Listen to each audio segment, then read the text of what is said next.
الحمد لله رب العالمين والصلاة والسلام على رسول الله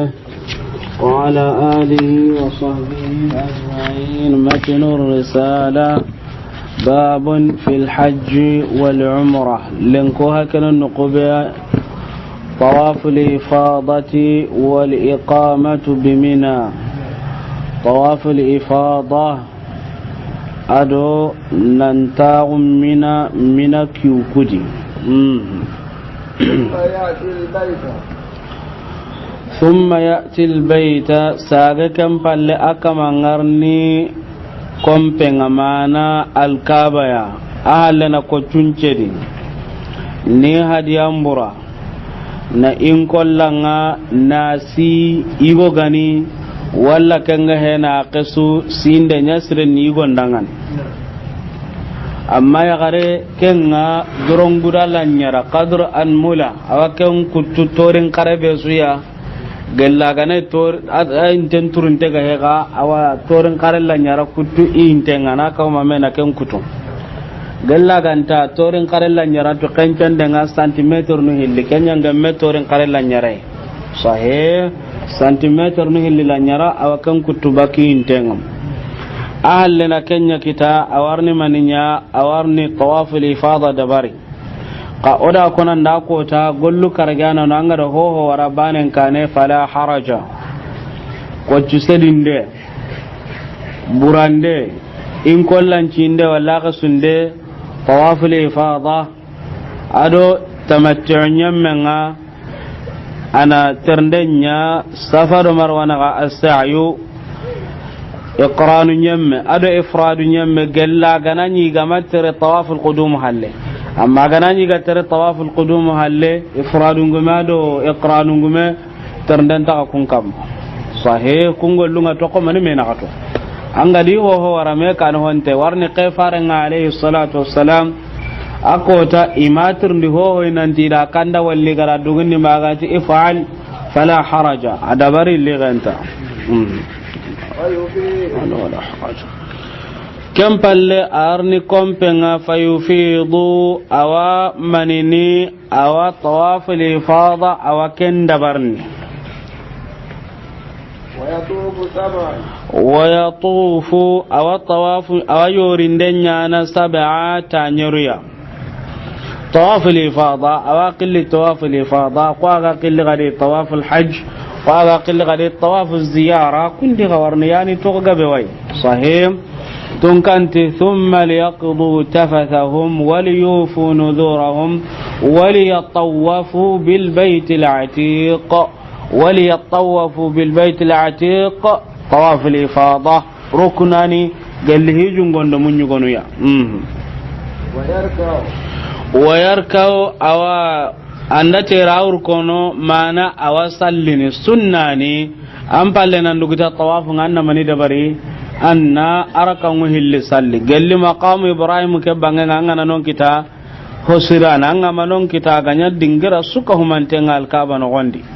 sahih amma nan daga na kitumbarti na dingira lagati soro hillillo inchalli kunga na dugu to hotana naro la kenta hawlanta nonga soron pajunga no ga tawafu nyana nonga kadaga misiden karata na gana gara kan umpil salli nonga sahih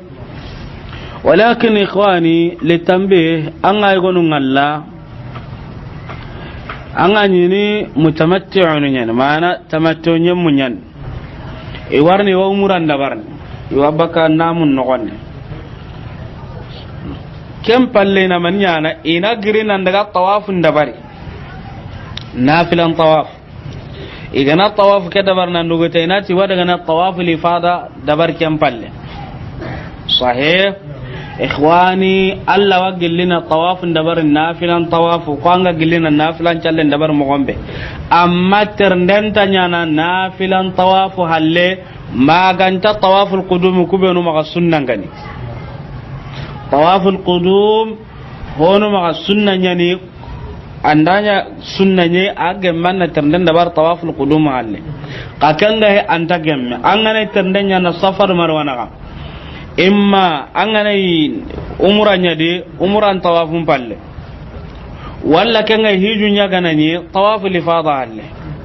sahih walla kenga he akane imme arawanya na banan kotanga oda kan dai karagi wajibe tanni imme rabatundime amma banan kotan makinye tanke nga tawafu nyana kundunga na ternden dabari la ke ternden tanga sana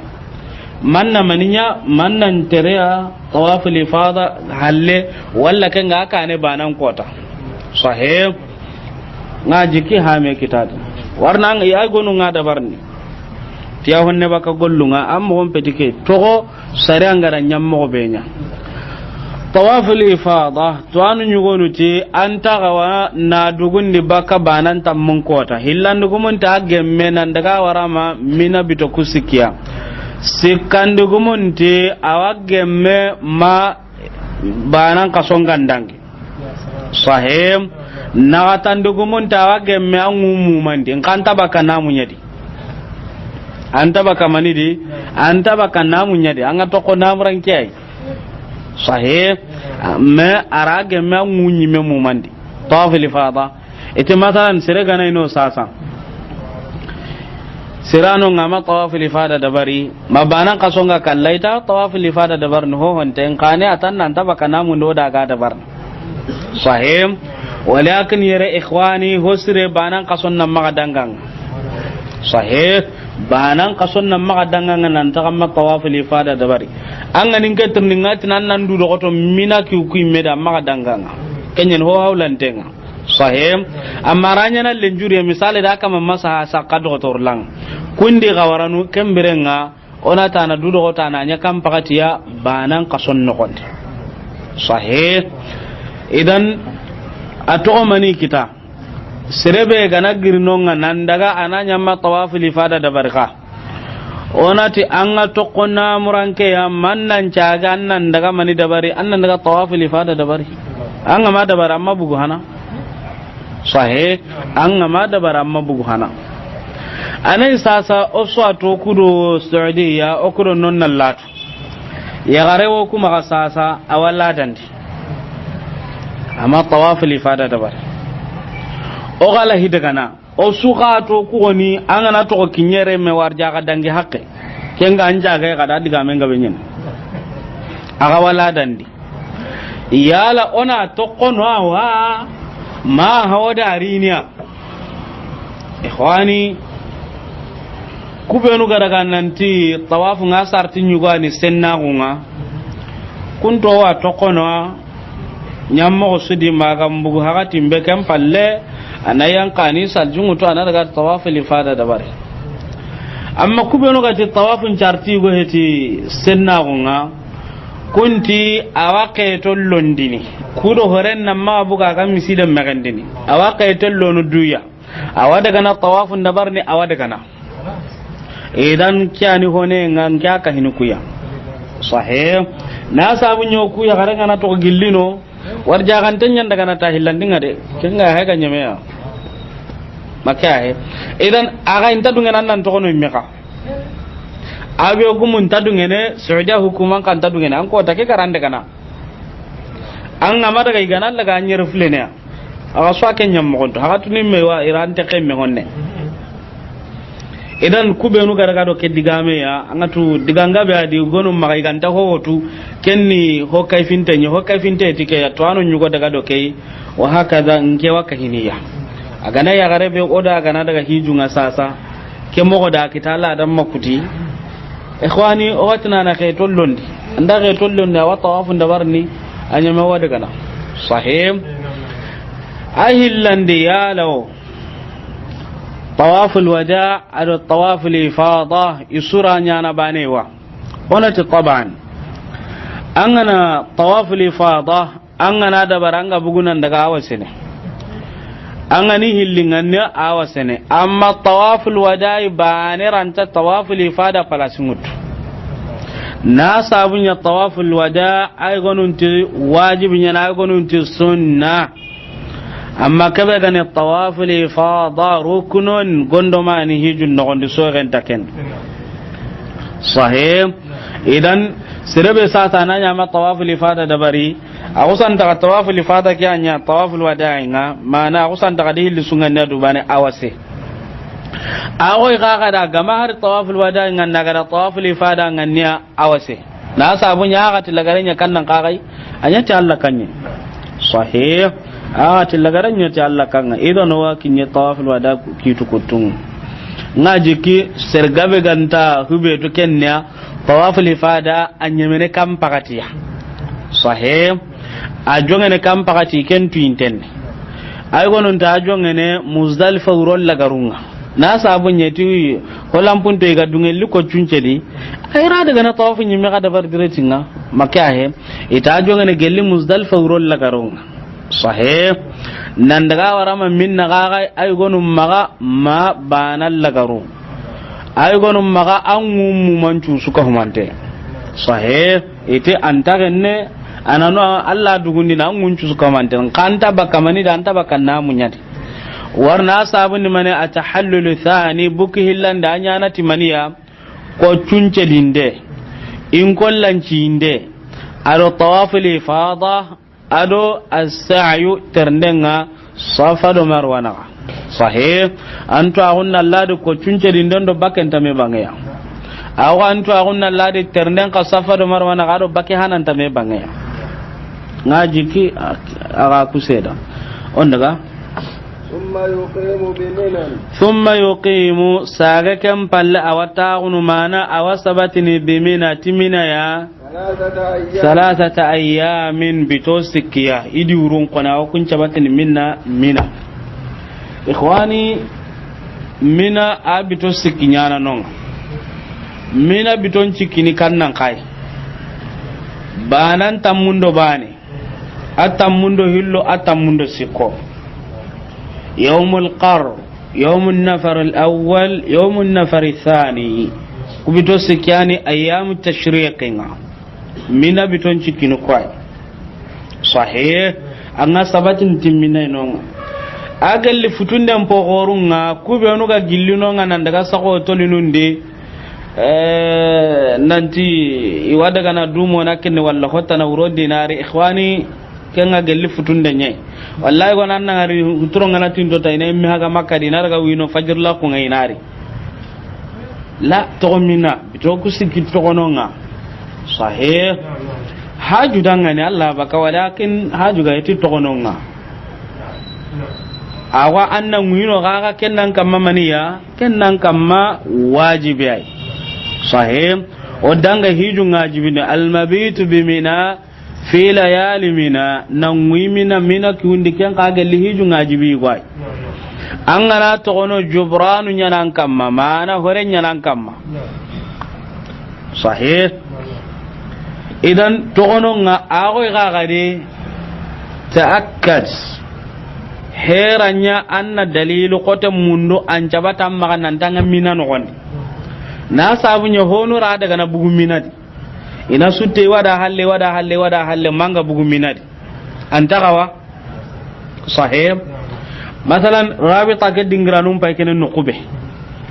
igonu ngada gana makum palle halle hallanga ne bako seda ibugu minadi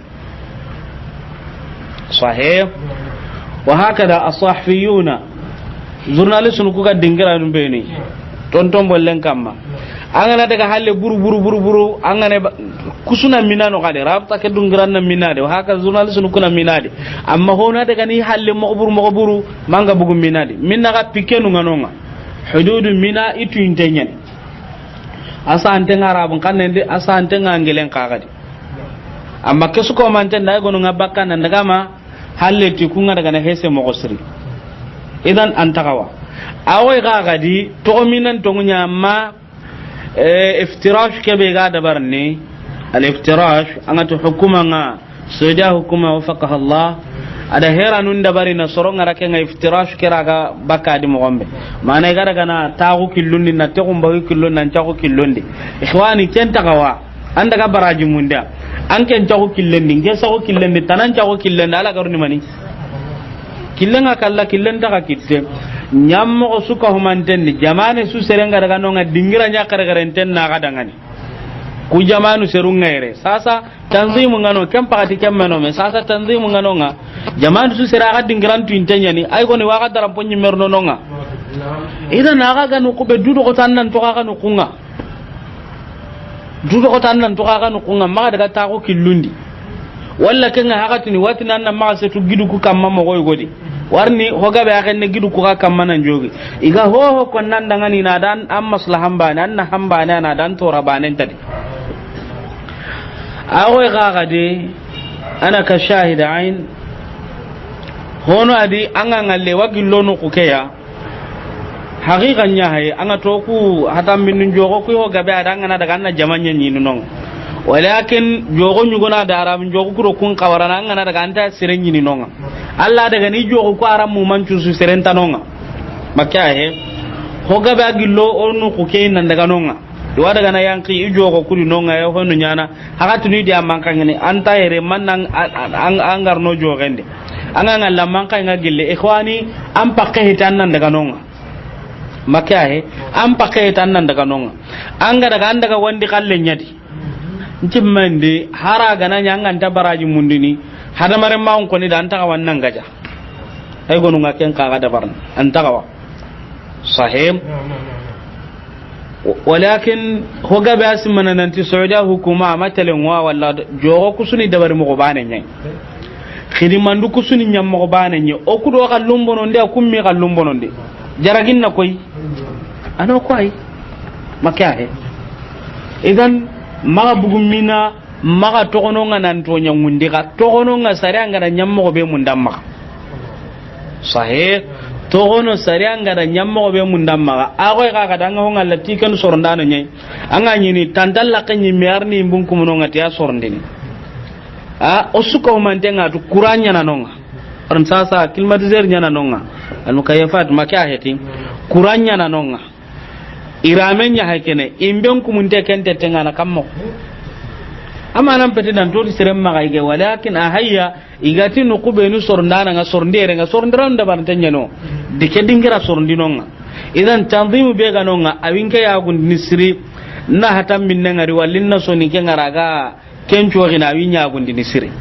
allingin danga ni oju kusiren nan banga no kuncu sui diga mar ku dingira sennu di menu ya sahih idan agoy nan jabati minna an jabati tinonga maniya allambatte bito kusikino gonde andu do goto allambattenga allam pinko nga wajundunga nyana nonga qur'anan karaw nga nyana nga tananu nga nyana nonga walakin angana daga dingiran nyugoni tantanu nyugoni ure ma anyi mena simmana ko kana sakan no gonyadi man kange kallungaran joge kainde hube tana masoro gonu ga ware me nge meda ngar soro hilli ware me ida me katuma bane lakenga horenga bakai ikhwani kunni hona intahawlan dona bati dingiranye be sun kawana nyamaniya ani ikillunga ana kinyaduya sahih annan killun kinyaduya warni bati dingiranya hay gella gana jamanu tana dunadun pi gaji kusurungutu manno ku bati dingiranga ogan taji kusurungutu idan bito kusiki anga tokononga walakin wajibe tanna bito kusiki sinyanonga wajibi ngana annabi ta hakka be nyanonga warni ken insha Allah sasa فإذا زالت الشمس رسالة قمنتي فإذا زالت الشمس قال لك ينغنا جولي من كل يوم قال لك كوتا بيصيا منها قال لي منا بتوكسي كده قصن تمدو باني تمدو هلو تمدو سيكو ما كايتي رمى الجمرة أنا قدن جنغونا أنا كنشدي التي قدن جنغو كبه tali mina aga bisini mina ya mana aga karni mina yi bisabe hasayatin tiko chuhun chunyeriya yukabbiru akabarni ma kulli hasatin kayni ko chuhun jabe suya idan ho hanan pai kana kaya qason tammun kota jamratul aqaba hasidin de wadangi kenga koy dangin tekedi kason tammundo banen kota anga sikki makiyengan jule warni qefara alayhi salatu wassalam kason tammundo bana siga kiyenga jule hakati mbaro ko cunje di kempalla daga salli hanan challe idan an ka sikki kam pakati makiyengan jule kiyenga na jule hakati mbe sahih mana salla nan pakati nga kini hakati mbe annan ko cunje di kem pagatinga iga seren nyammo be da ay gara ken koni walakin ay gonu ngano ngalenki ti ko ci seren nga gelli suba wa gemme do ken caabu dangan sasa to anon po gabe anonga ida dengandi nan tawa gemme gelli suba nan daga ko cuncedi hodin khibari menanti iwarna ga ta kuntenga me gelli fu nan ta kam buga kan daga ko cuncedi ikhwani igallengi dangane amma kefaran koni da ko cuncedi banan tamundo bane tamdo lo tamdo siko kiyenga juliya alayhi salatu wassalam doken jabuda nke magra kamma ko cuncedi ni kam pakatiya banan tamundo bane tamdo lo tamdo siko kiyenga na juliya da utu kam pakatinya sahih ko cuseden pakatinya ni kenga nan daga wara ma fajiringa nyingi fajiringa na nyingi ko cuseden pakatinya mere sahih idan an jongene na kannan ka hana sedi jamratu sughra kebe ga karni minai an ga jongene na ken pana sedi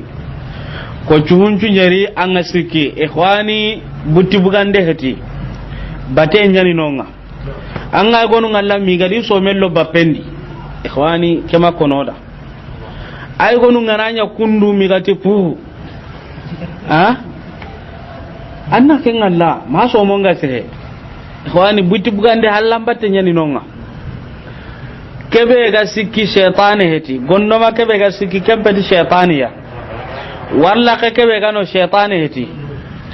anyati kannan ka ga hallam pin konge anga kabare kebe nyana ado ko tuseden pallanga duangu kebe dabarni ko tuseden nyati kiya hallam pin konge nyani nonga annan kawa tenkunwa anna baten da bari nyam mondi kai go ni do nyonto ndenya ne mene i kira sim hankani ke banara na ken nyonto daga na hana kem palle pam ana anda titrake antini hitana angama mo on tuno honu ko sedinta wanya ken karna warni na gondo makani ganati taw anta anga anta malini gondo make e ma eti gondo make anta maline aga na sampanya na kammo ay santin daga na kita makai angane no nga haga tunando jikku surgum ga makareme man nan kitanya ranya nga kenga e kocce nga karna de sahe warni hikiman tanonga a ganyati Allah mbatte be kempe tikeya anna dabarni tenko e nyano gonde anna dabarni killu taga nyano gonde anna dabarni bate nyam mo nyari dimina bugande hetinon anyati Allah mpin ko ngenya idan an gana kemfana sedi kemfalle risala ngumen parni akoni thumma yarmil jamratayn saga kempalla gidin jungum pilla kuncedini kulla jamratin gudun jungo besu bimithli dhalika tikemmeya idan alwusta nyeru alkubra kan jamratul aqaba ga nyeru i kawmantenya tampille do baneya ويكبر أكبرني مع كل حصاة كهني كوتشون جبيسيا إذا كوتشون جبيسا أنا سيدنا الله أكبر كوتشون جبيسا أنا سيدني huten dan tanonga tutan tanonga natakan tangenga natakan condomenga kentano anna sedini bane atan sahih risala ngumenti wa yaqif asiki liddu'a idwa ngendangani بإثر الرمي تت سرين دن تبنغا في الجمرة الأولى قدن جنغو هنندي والثانية هذا هلاندي ولا يقف أن تستكي عند جمرة العقبة ولينصرف أنا نيلي إذن بانان تموندو بانان كوتا تموندو هلون كوتا تموندو سيكون كوتا أنا هو هنا كستدي كبيرا كارني مينا يا an gana sidina nduguta maka ton tamba tendide daga sigi tettenga bugu jama keda anna palasin kin soronga anna yurwenya soronda ngani anga go nga gadi sidina no kuba sikkerenye anga ko tunce din kadin do anga nyana meyo ko ke woni Allahu akbar idan an gana sidina nduguta anda gana tettenye faren tunnan ni kyanta ton tenenonga girno anna non kin sorota nanuya maki ahedi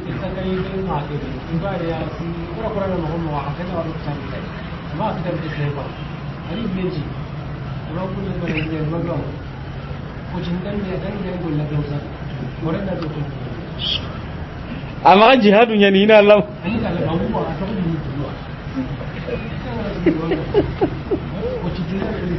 tungi ma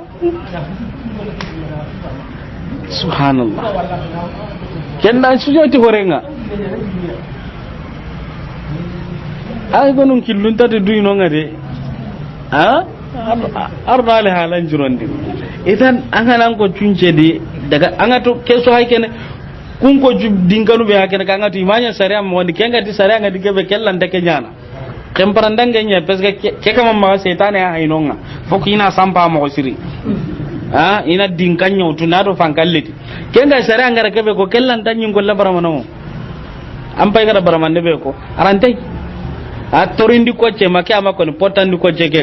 anna sirina antin tengana haykene alla tengana ga haykena ka kinye mo gombe ka kedo fankado dinko be angara magan kutu sasa kendangi sare an kallendiya aseri ni mo gondangi akan tuyen ka ka dangi gulla nyen gunturo nyen ke ngamene maka hedi hedan narno ale halan jurondi angara aseri nan duguta angara kana sigi tettenga dudo ko to maka to kamba tekedi daga sigi tettenga angan ki tungutu nanjon ko yal kabai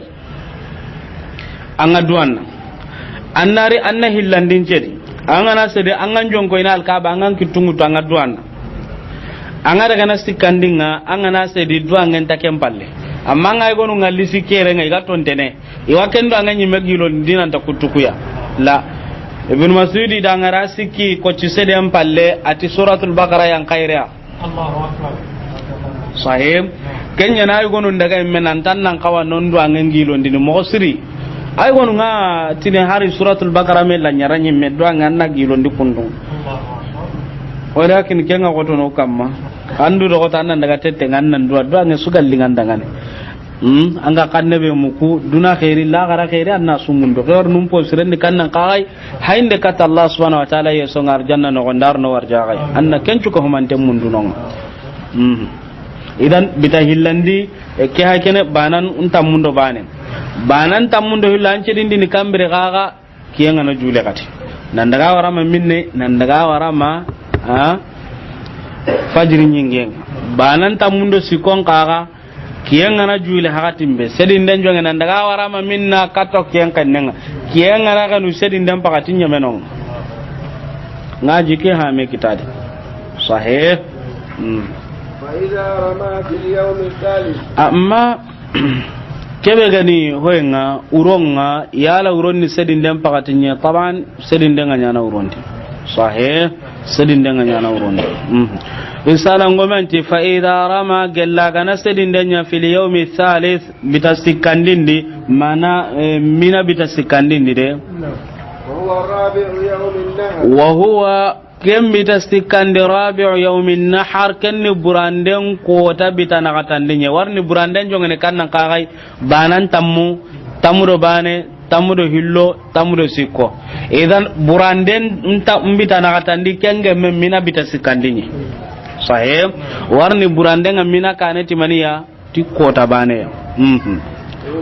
in sarafa anaille ila makkah katta makkah ay gonun da kanu ita ganar muhassab ana yang kanunga itana urdullo sahih ay gonunga ken konni وقد تم حجه risala ngomenti waqad tamma hajjuhu bati ahi junga kentimme sahih bati ahi junga kentimme atimme ti farlanundi sunnanunga to mani bana na kana kita tawaful wada' arna ke hakati nyoda ngani atadhakkaru ngasimmene ogado ko cunce dinan nuguta nega ado serego hakika ngatangande nyana ti kamanun to konunga ko tusede nga nyamena nduguta bana kusanta katono gonde atonya ala ajinunga wallahi mashhadun jamil seri dingirani kebe haram parengan ya ganji ngabaka ngalingi yage ngalingi sukarang ko tusede nduguto yokungo magana daga kita bana kusanta kate ta alhamdulillah tonya ala ajinunga adiga me ke wallahi mullenyan ko sebe sudi hinu anya na hijun no ndanga na simme hatunu ya kame dulle kana ngam pakate adanke mashahadu be hakene kai hada mara mellan tan munguna antini nya kanya na kota to hijun timma oyo kungo ma arnanya islamin cu suka mantenda tagabe arnanyo dangan tagabe Allah anda hijunya hijun timma andan ko cunce de anya faren cunnan kamma nya khalas yen kamma anduguta ikhwani anyi menan painde nyagalu be gadi atwa untam maga nan tampi junya hijira kan tenga den kajiken amma warno waji ken curondini ti Allah sahih waji ken curondini ti Allah ken ko tanga nyagalum po gorenyen ikhwani hijum magabo makka hebito tumyani يوم التروية يوم عرفة يوم النحر يوم القر يوم النفر الأول يوم النفر الثاني بتوتم يا هاي كنه أما كم بتوتم من نقول هو براجع سبرين متو نا ينيني أما قندي أسر اللغة هو قبل سنة من اللي غنا ولا كم بتوتم من نقول هو قبل سنة لامبون تاعون هو قبل كده كم بتوتم من نقول كنغا كم بتوتم مي anyi megana tawo nan junubunum pai nan tanke ngarni saga ko amma garan cara mo be barajen ni kiyai ikhwani hokore nyande amma ko ho gabe nyagalin tenna tan na lintin daga hiji wallahi duna su ga matu nan tinke hiji ngi jo nganya hiji barin te nganganye har sira ga matu duna no wannan timpi mpi jo nganya hiji barin te nganganye takdar kita ta arjanna amma duna su ganatu nan tampiji hiju nga maka nyinya mogondika anda balon kita de walakin amma garun nyugonu wo magaire gila kami ni ikhwani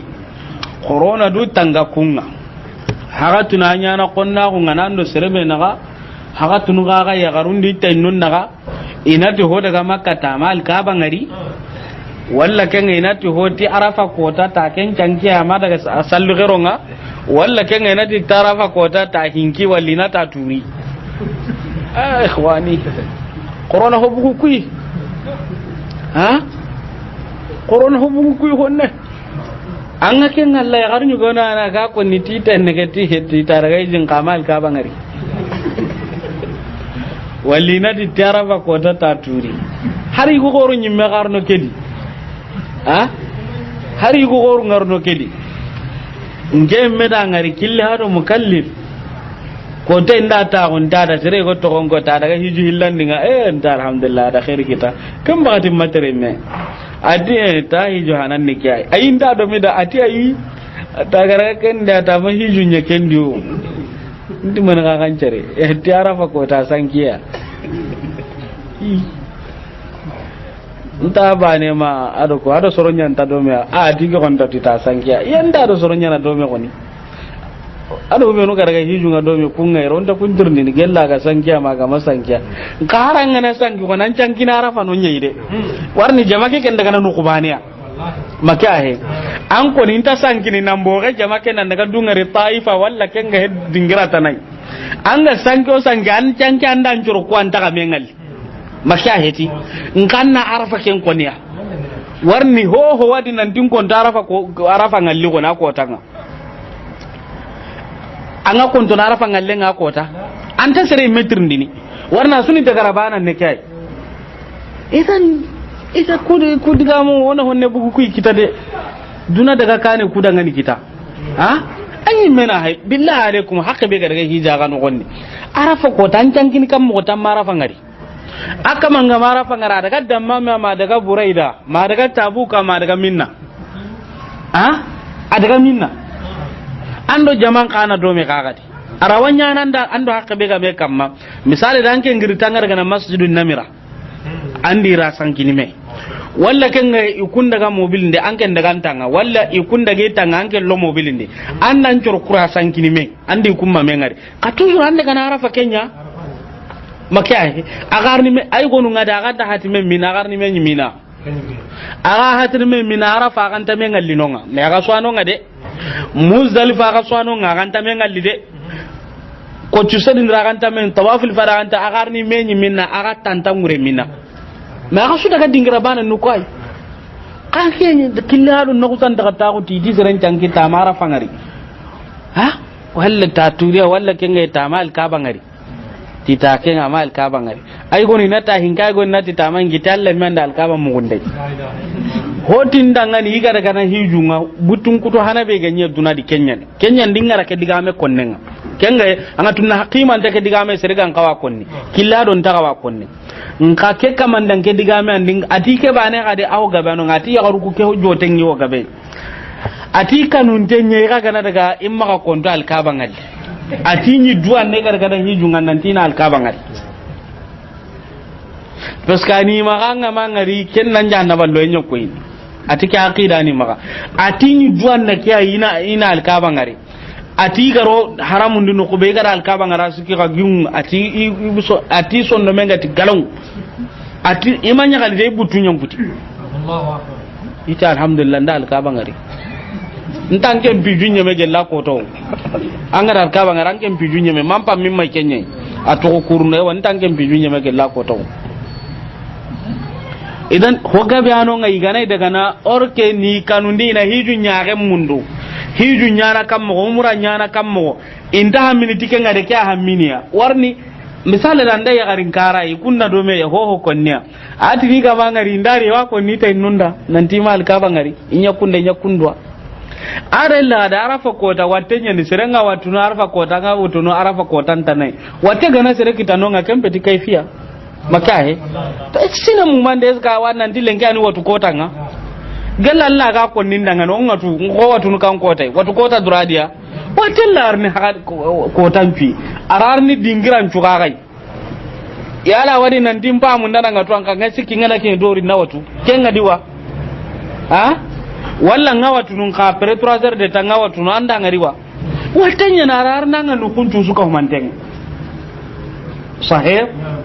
sahaba kebe ga nyinyo go men kam manyo go men gara yerna kan nunga ko saka karano ga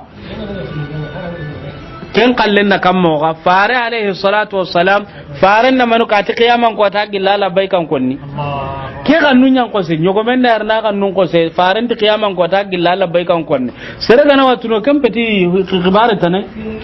arafa ko ta watu ama hiju nyi mo gondi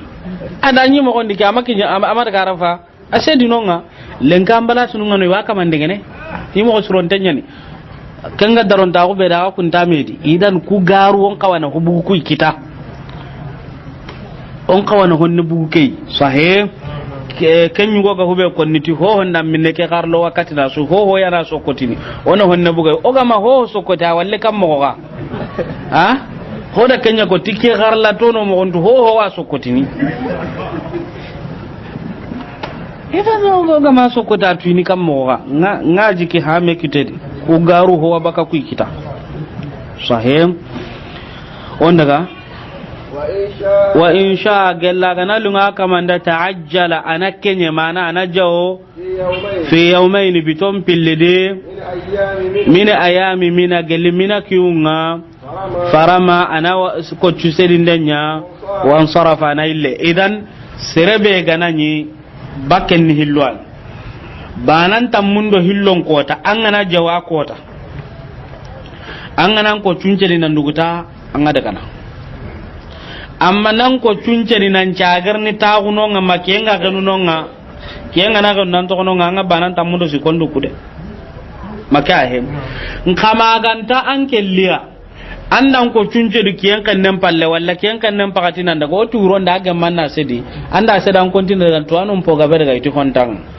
awo ga dan nan ko tunje da garo mobilin no gondi am tiaz nda garaga sahib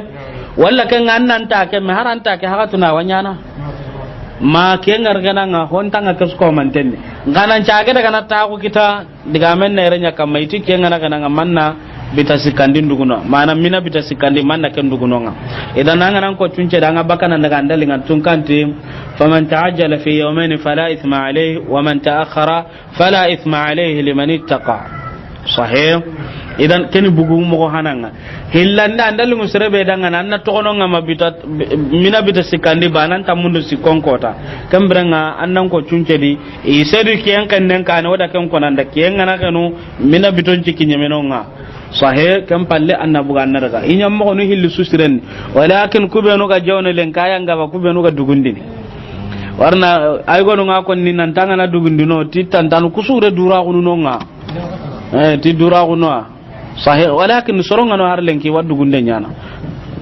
soronga no lenki har lenki waddu gunde nyana idan angan cugande ho ontanga anga kanu Allah tanna tun kan telimani taka maka heti anga kanu Allah ambugu kota banan tamundo hillongo ambuga tamundo siko kibare na kannan ka kam mallan kanne ke manan ta tokkeke ho bakano ngamina bita hillandinga kengani banan tamundo hillonga ahi julla gantenya no ha bita bitoku siki metti mandi no nganga nyina hi jumarake